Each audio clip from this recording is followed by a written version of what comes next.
fever is probably the most common symptom which brings a person or a child to the hospital. Is the fever itself dangerous?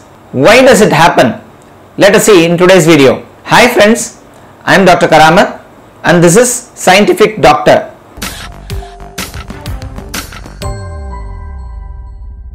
In this channel, you will see videos on health topics. If you want to view such videos, kindly subscribe to this channel. Also, press the bell icon for instant notifications on new videos. Today, let us see about fever, probably the most common symptom. Now, as I said, fever is a symptom, not a disease. Probably you will get fever in almost all infectious diseases like typhoid, dengue, malaria, brain fever. So, fever itself is not a disease, but it is a symptom of a disease. What is the definition of fever? Increase in body temperature is called as fever. To know this, we must know what is the normal body temperature. We would have read in our textbooks that the normal temperature is 98.4 degree Fahrenheit or 36.9 degree centigrade. So, is it the same for all persons during all times? No, in fact there are variations from person to person as well as in the same person from time to time. That is, the temperature, the body temperature is the lowest during the early morning by 3 o'clock, 4 o'clock and is the maximum in the evening around 4 or 5. And also as the age changes, there is a difference in body temperature. The body temperature is maximum in the preschool children. Between roughly 18 months to 24 months, their body temperature is the maximum. So, how to know whether the child or the adult is having fever or not? As we have seen, the normal temperature is 98.4, but you can have a variation of plus or minus 1 degree Fahrenheit within the normal range.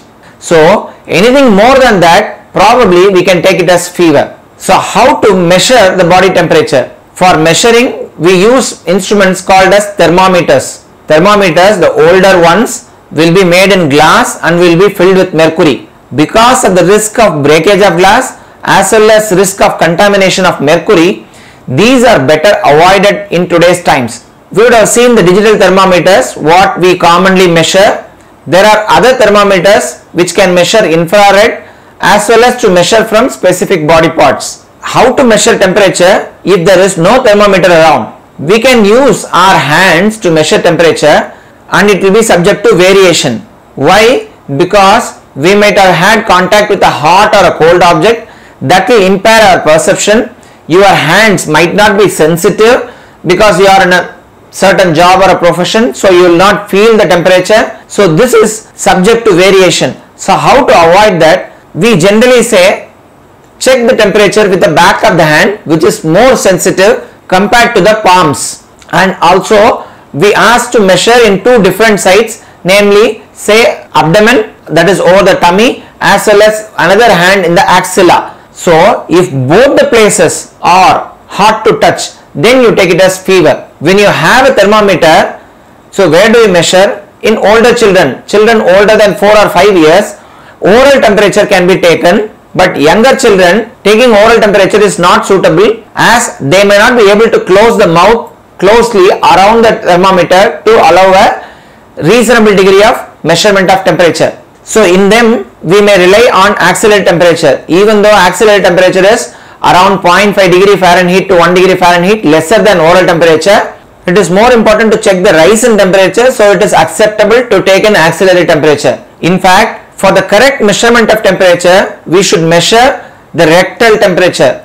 That is, through the anus, a temperature, special thermometer has to be inserted into the rectum and the core body temperature has to be measured.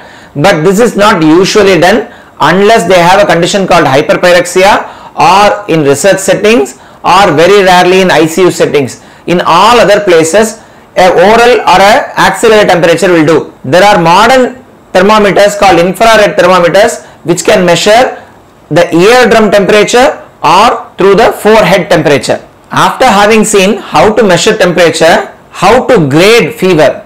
This is a common misconception because especially in Fahrenheit scale, the normal temperature itself is around 99.5 and a little rise pushes it to 100. a jump from a 2-digit number to a 3-digit number, all the mothers are anxious that it is a very high grade temperature.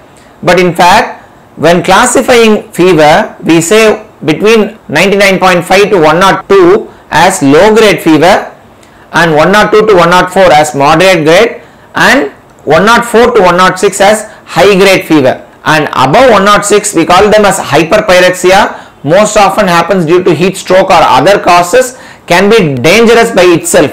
As I said, temperature above 106 degree or hyperpyrexia can be dangerous by itself. All other times the degree of temperature alone does not correlate with the severity of illness. What do I mean? That is, a low grade temperature can be due to a serious disease, whereas a high grade fever at the onset can be a simple disease which goes without any treatment in 1 or 2 days time, like a viral fever. So temperature alone doesn't denote severity. Then what determines severity? It is usually the associated symptoms. That is, what are all the symptoms associated with fever, they determine the severity of the illness. Having seen how to grade fever, what causes fever? Fever is caused by infections, all kinds of infections, viral, bacterial, protozoal. But apart from infections, inflammation, that is conditions like arthritis, rheumatoid arthritis, which can happen in older individuals as well as in younger individuals, as well as inflammatory conditions like autoimmune conditions can also give rise to fever.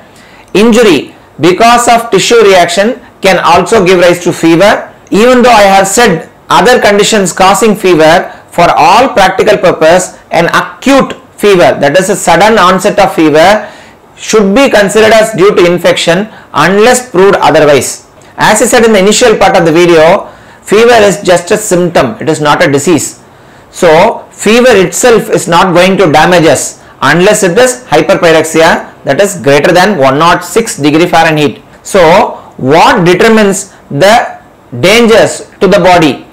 There are danger signs or red flag signs which associated with fever should raise the possibility of serious disease, for which you should rush to the hospital immediately.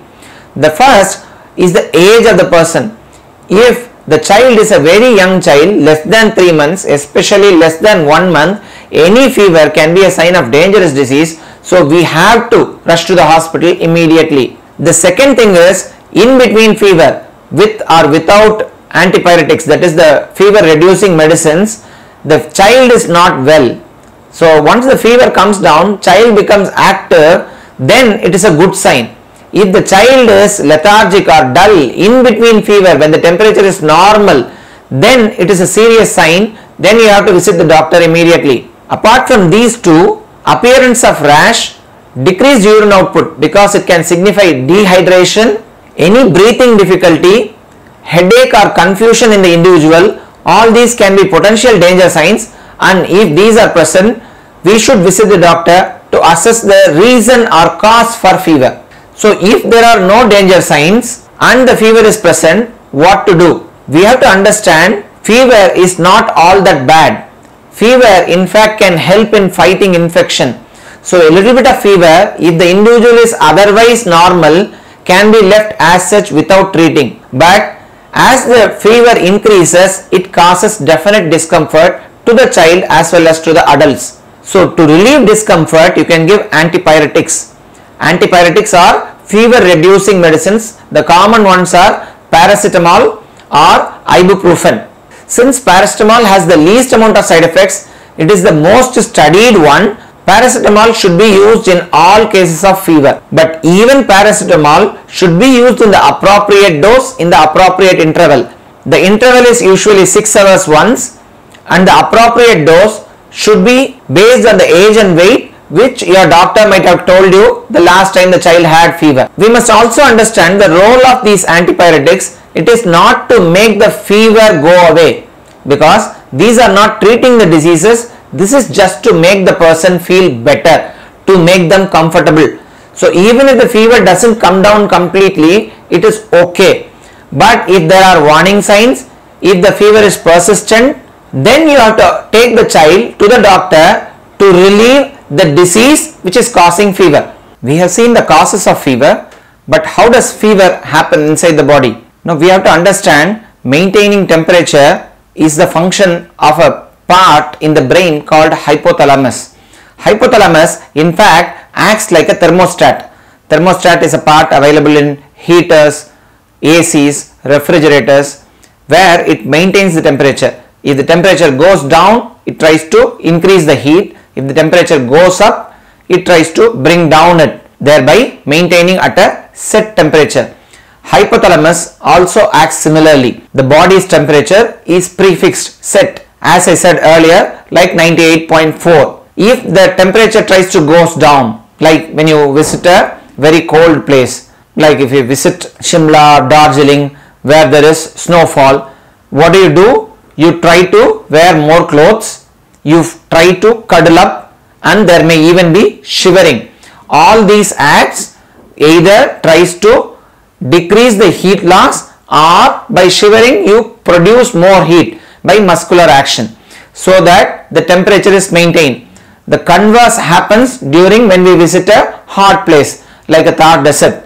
What happens? You remove your clothes, you perspire, it leads to evaporation, thereby reducing the temperature, maintaining the body's temperature at the same level. In fever, what happens is this hypothalamus is set at a higher level. Instead of the usual 98.4, it might be set at 1 or 2. That's why in fever you feel cold and you ask for blankets, and there might be even shivering.